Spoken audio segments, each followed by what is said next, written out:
Into the Radius is one of my favorite VR games ever created, so there was no doubt in my mind that I was going to be picking up its early access little brother.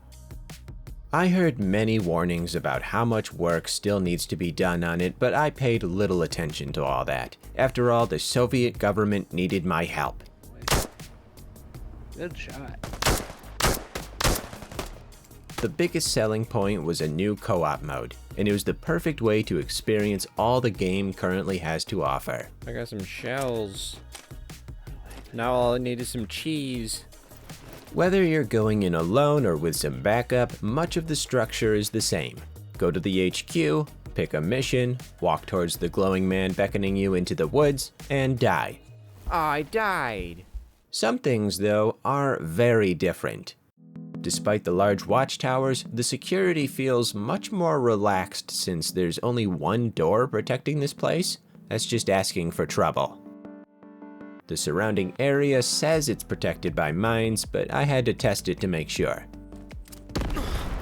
Don't see this? For co-op, the hierarchy is quite clear. You're playing games with me. Knock it off.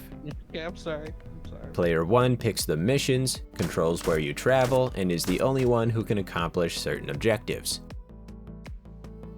Player 2 is still quite crucial though.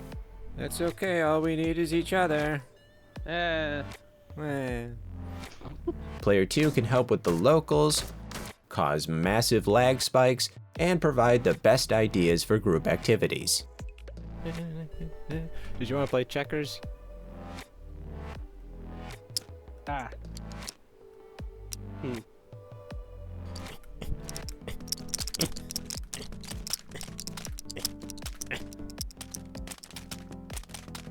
Good fair game. Speaking of things to do, the mission variety is almost identical to the first game, but some are truly eye-opening. Go here, look at big hole, move on. Pretty much.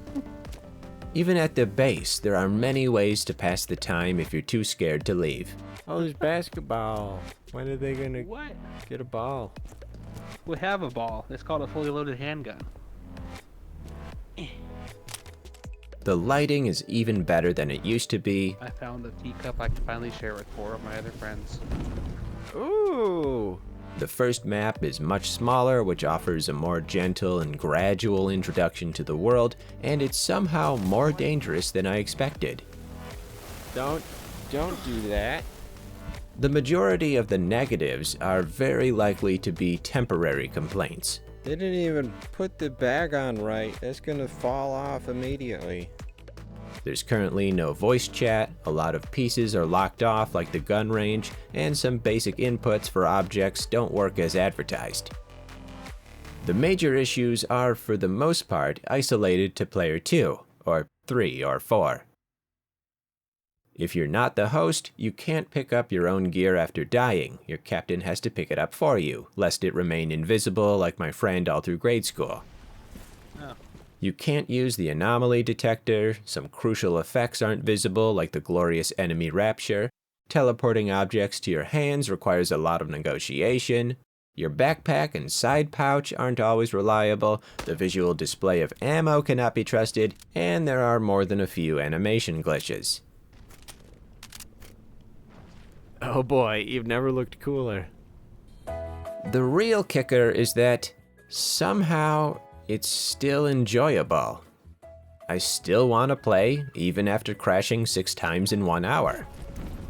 With a second player especially, the loneliness is gone and the confidence radiates beyond the radius itself. Z, watch out! Ah! Z, run! There are some workarounds that need to be made, like using Discord for voice chat, but the setting in the radius has lent itself to some wonderfully stimulating conversations. You got the lettuce, right? And it's like the bottom bun of the burger, and you just load it up with chicken, hoisin sauce, soy sauce, water chestnuts, all that good stuff. Plop it in, hum. It's so good. And I know what you're thinking, Z. Lettuce and wrap together, that sounds awful. It is not awful. It's so good. Write that down. Put it in your notes. Lettuce wraps. Yum, yum, yum. It can take a minute to set up a game with your friend for the first time, but after that, it's a breeze to connect to them. And let me tell ya, fast loading screens are vital when you have to see the main menu as much as I do.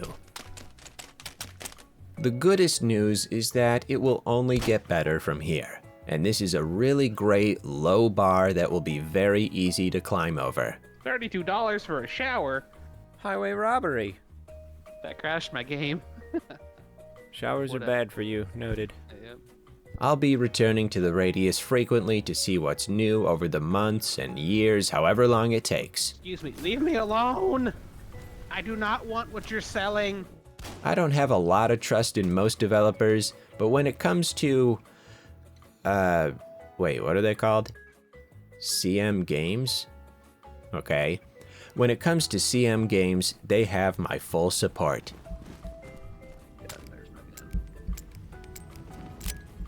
I got it. Were you able to hear my bullets? No, it was just click, click, but I saw your gun going off. It did what it needed to do, I guess. It just wasn't very satisfying. What do you hope happens in Into the Radius 2? Do you think it should have been called Into the Radius? That would have been funny.